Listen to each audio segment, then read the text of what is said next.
On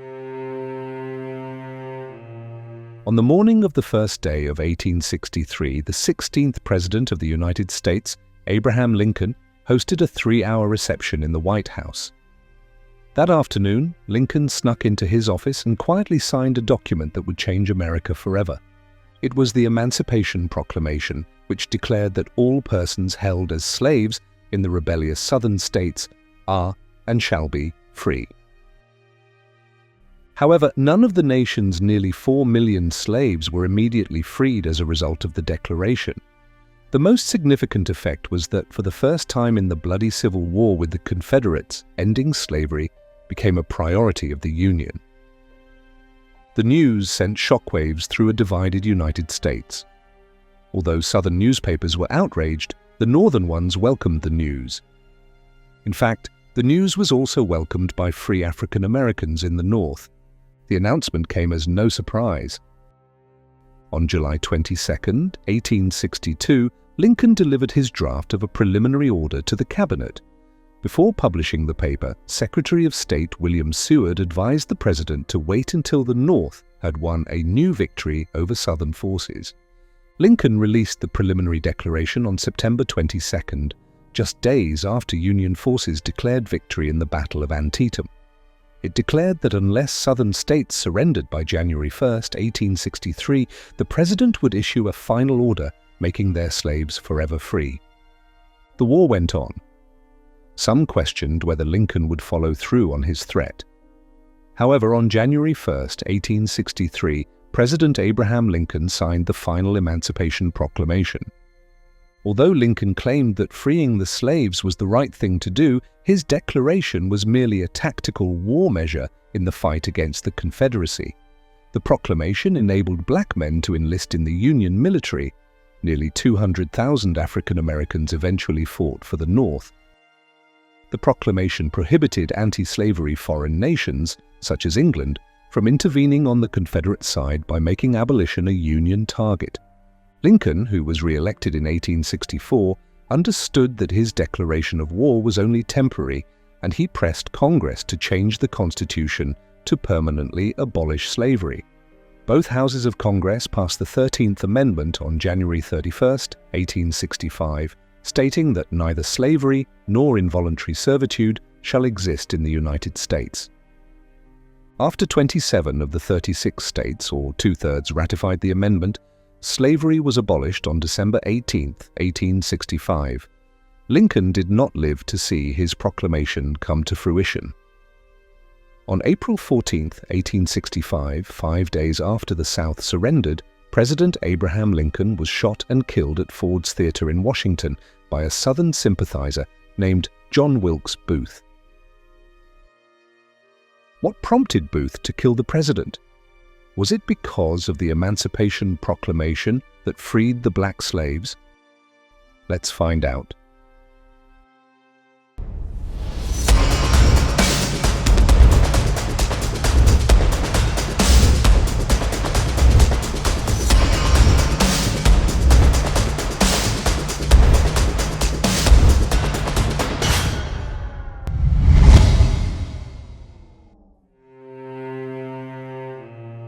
Confederate General Robert E. Lee surrendered his army at Appomattox Courthouse, Virginia, just days before the American Civil War ended. Nevertheless, the joy of this day would be quickly broken by the news that President Lincoln had been assassinated. Abraham Lincoln was assassinated by John Wilkes Booth on April 14, 1865, while watching a performance at Ford's Theater in Washington, D.C. The next morning, Lincoln died, but it would be another 2 weeks before his killer was apprehended. Lincoln's killer, John Wilkes Booth, was born on May 10, 1838, to prominent British actors Junius Brutus Booth and Mary Ann Holmes. He followed in his parents' footsteps and made his stage debut in Shakespeare's Richard III in Baltimore in 1855 at the age of 17. He had been involved in the Know Nothing Party, a nativist political movement at the time. Booth went on to become a well-known actor who wowed audiences with his energetic performances. He made his admiration for the Southern secession known when the Civil War broke out, nearly having himself expelled from Albany, New York. Booth agreed to act when the tide had clearly turned against the South and the war's end was obvious. He devised a plan to abduct President Abraham Lincoln with the help of his associates. They intended to smuggle Lincoln to Richmond, Virginia, the Confederate capital, once he was in their hands. However, things did not go as expected. On the day of the scheduled kidnapping, March 20th, 1865, Lincoln failed to show up at the designated spot. Richmond fell to Union forces 2 weeks later, and General Robert E. Lee surrendered at Appomattox Courthouse on April 9th.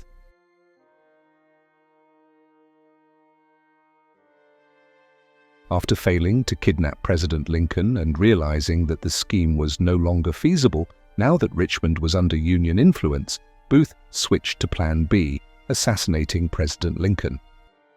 He found out that Lincoln and his wife would be attending a production of Our American Cousin at Ford's Theatre by chance. He intended to assassinate Lincoln with the help of his accomplices, who would then assassinate Vice President Andrew Johnson and Secretary of State William Seward, effectively truncating the government. The Lincolns were accompanied to the play by Henry Rathbone, a young Army officer, and Clara Harris, his fiancée. The community was seated in a private box with a view of the stage. Booth slipped into Lincoln's box around 10 p.m. and shot the president in the back of the head with a pistol. Rathbone, surprised, attempted to apprehend the attacker right away, but Booth stabbed him in the shoulder. John Wilkes Booth then jumped from the balcony to the stage and exclaimed, "Sic semper tyrannis," the Virginia state motto, which means, "Thus ever to tyrants." The crowd's initial response was that it was all part of the act, before Mary Lincoln's screams were heard. If he broke his leg jumping to the stage or later during his escape is debatable, but Booth managed to flee. He had a horse ready to transport him out of the city. His two co-conspirators, however, were not successful in their attempts. Since Booth was a well-known actor, many in the crowd recognized him right away, and the Union Army was soon after him and his accomplice, David Herold. The two came to a halt at the home of Samuel Mudd, a doctor who had helped Booth with his broken leg. Dr. Mudd was sentenced to life in prison for his efforts, but his sentence was later commuted. On April 26th, Union troops apprehended Booth and Herold and surrounded the Virginia barn where they were hiding. Herold gave up the fight, but Booth remained inside. The troops set fire to the barn in an attempt to root out the fugitive. A sergeant shot Booth in the neck as the fire grew, and he was finally taken out of the building alive. John Wilkes Booth held on for some time before asking that his hands be raised to his face so that he could see them. Staring at his hands, Booth said his last words, "Useless, useless."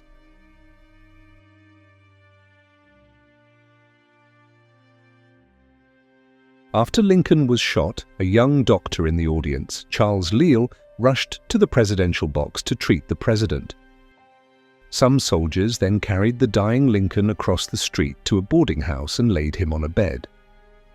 When the Surgeon General arrived at the president's bedside, he concluded that Lincoln could not be saved and that he would most likely die during the night.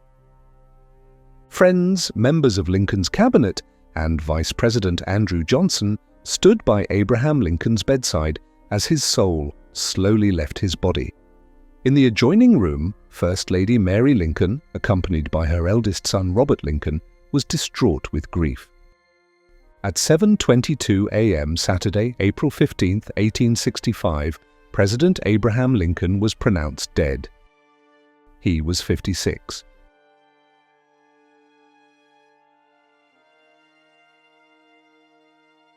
After the president died, he was escorted by an armed cavalry to the White House. On April 18th, Lincoln's body was carried to the Capitol Rotunda, where he laid in state for 3 days. Afterward, his remains were boarded onto a train that transported him to Springfield, Illinois. Thousands of people line the rail tracks along the funeral train path. He was buried along with his son, William Lincoln, at Oak Ridge Cemetery on May 4, 1865. Now to the burning question. Did John Wilkes Booth kill President Abraham Lincoln because he freed black slaves?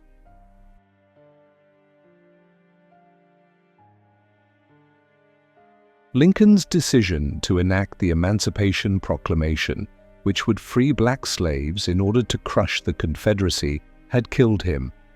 Lincoln also indicated a wish to extend the voting rights to some African Americans, at the very least those who had fought in the Union ranks during the war, and expressed a desire that the Southern states would extend the vote to literate blacks as well.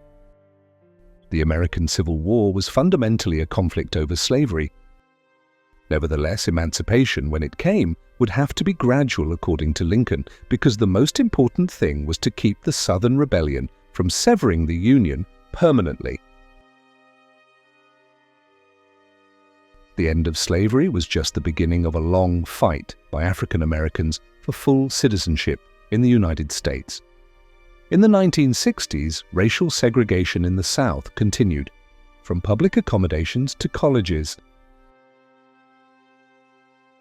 In August 1963, an integrated crowd of more than 250,000 swarmed around the Lincoln Memorial for the March on Washington, where Reverend Martin Luther King Jr. gave his "I Have a Dream" speech. You can check out the full story in our next episode.